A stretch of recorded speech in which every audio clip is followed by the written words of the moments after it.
বেগম খালেদা জিয়ার সুস্থতার জন্য দোয়া ও দলের আলোচনা সভায় অংশ নিতে সোমবার সকালে সিলেট পৌঁছান বিএনপি মহাসচিব মির্জা ফখরুল ইসলাম আলমগীর। সেখানে পৌঁছে সিনিয়র নেতাদের নিয়ে হজরত শাহজালাল রহমতুল্লাহ আলাইহির মাজার জিয়ারত করেন।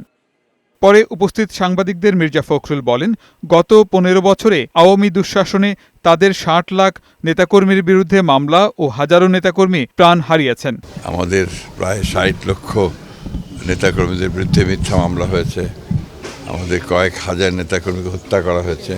প্রায় ১৭০০-র উপরে মানুষকে গুম করা হয়েছে। ২৪শে জুলাই আগস্টে ছাত্র জনতার অভ্যুত্থানের মধ্য দিয়ে ফ্যাসিস্ট হাসিনা সরকারের পতন হয়েছে। গণতান্ত্রিক ধারা অব্যাহত রাখতে ফেব্রুয়ারিতেই নির্বাচনের আশা করেন বিএনপি মহাসচিব। লন্ডনে ভারপ্রাপ্ত চেয়ারম্যান জনাব তারেক রহমানের সঙ্গে প্রধান উপদেষ্টা প্রফেসর ইউনূসের যে বৈঠক হয়েছে, সেই বৈঠকে মধ্য ফেব্রুয়ারিতে নির্বাচনের একটা মোটামুটি আলোচনা হয়েছে। আমরা সবাই আশাবাদী যে এই নির্বাচনের মধ্য দিয়ে দেশ জাতি গণতন্ত্রে ফিরে যাবে এবং জনগণের যে গণতান্ত্রিক অধিকার সেটা প্রতিষ্ঠিত হবে এবং যেটাকে আমরা বলি যে রাইট ট্র্যাকে দেশ উঠবে বলে আমরা বিশ্বাস করি।